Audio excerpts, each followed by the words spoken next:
Verse 17 then says, "For the desires of the flesh are against the Spirit, and the desires of the Spirit are against the flesh. For these are opposed to each other to keep you from doing the things you want to do."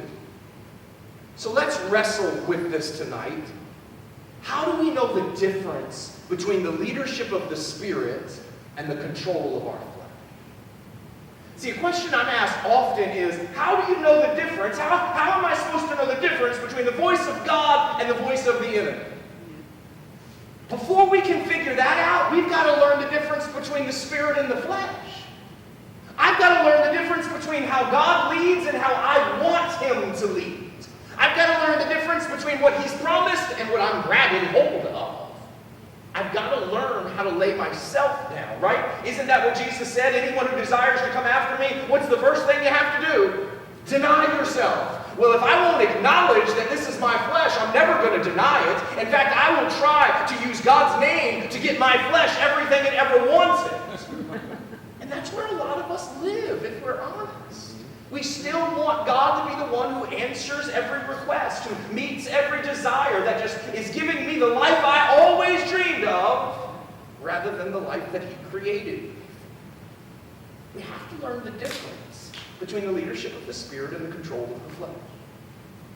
At the beginning of John chapter 6, when Jesus saw the crowd, He said to Philip, "Where are we to buy bread so that these people may eat?" John wrote that Jesus said this to test Philip because he already knew what he was going to do. So the plan was already set. Jesus was following the Father, not the crowd. He already knew what He was going to do, but He invited Philip into it because there was something He wanted to do in Philip. And there's something He wants to do in us. Let's remember, we're talking about thousands of people. Not a few. We're talking about thousands. Philip responded, 200 denarii, and a denarius was about a day's wage. So Philip's basically saying 200 days' wages worth of bread would not be enough for each of them to get a little. Now, if you've got it open, notice something with me. Jesus didn't ask how much it would cost. He just asked where they could get what they needed.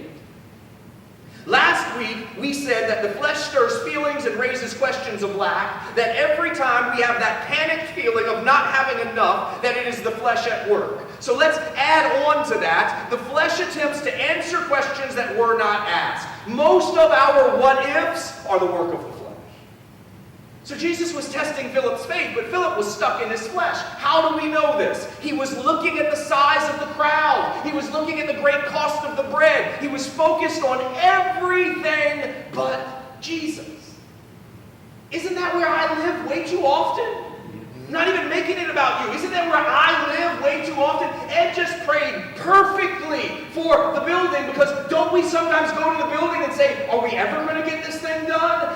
It's too big, it's too much work, it's too much this, we don't have enough money, we don't have enough labor, we don't have this, we don't have that. We're often looking at something God gave us as if it is a negative rather than the gift of God. We're often looking at the need rather than the giver and the one who holds all things in His hands. That's when we know we're in the flesh. When something God gave us becomes something that takes from us in our minds, we're in the flesh.